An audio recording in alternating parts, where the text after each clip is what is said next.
हा महाप्रसाद चाललाय आपल्या राजांच्या जयंतीचा। छत्रपती शिवाजी महाराज यांची जयंती आमच्या इथे जल्लोषात साजरे करतात। छत्रपती शिवाजी महाराज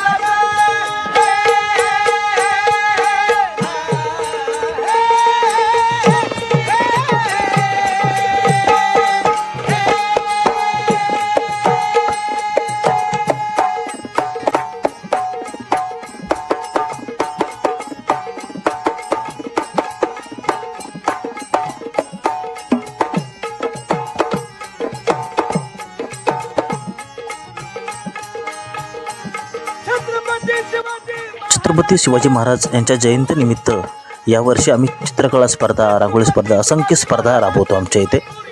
त्याप्रमाणे स्पर्धेत आलेल्या चिमुकल्या मुलांना बसण्याची सोय, त्यांना पेपर, सगळ्या गोष्टी मॅनेजमेंट ह्यातलं मंडळ करतं। तर खरंच मनापासून त्यांचा आभार मानतो। महाराजांची शक्ती, सामर्थ्याची ताकद प्रत्येक मुलांमध्ये राहो अशी त्यांच्याकडे मी प्रार्थनाही मागतो। मित्रांनो, आज आपण पाहणार आहोत महाराजांच्या जयंती दिवशी आम्ही केलेला महाप्रसाद। वेगवेगळे उपक्रम असतातच, शिवाय संध्याकाळी महाप्रसादही मंडळाकडून असतो। त्याची तयारी आमच्या शेजारी चालू होती। तिथं होती व्हेज बिर्याणी, तीही 40 किलो। तर बघा आज व्हेज बिर्याणीचा एक छोटीशी व्हिडिओ। चला तर मित्रांनो, जाऊया व्हेज बिर्याणीच्या रेसिपीकडे। कांदा कट करून भाजीनीच तयारीत ठेवला होता, भातही उकडत ठेवला होता, पाणी गरम ठेवलेलं, भाजीसुद्धा उकडायला लावल्या होत्या सगळ्या। ऑलरेडी तयार झाली होती, भाजी शिजले का ते पाहत होते।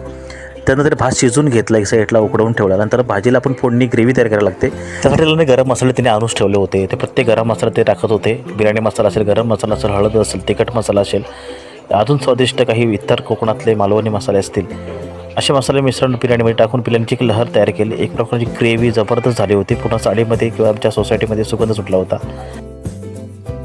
तर एक प्रकारे दोघांनी मिळून खूप छान अशी व्हेज बिर्याणी तयार केली। बिर्याणी तयार झाल्यानंतर एक भाजीची थर, एक भाताचा थर, असा बिर्याणीचा मस्तपैकी आखणी एकुणी केली। त्यावर एक डिझाईनसुद्धा त्यांनी काढली, पुढे पाहू शकता।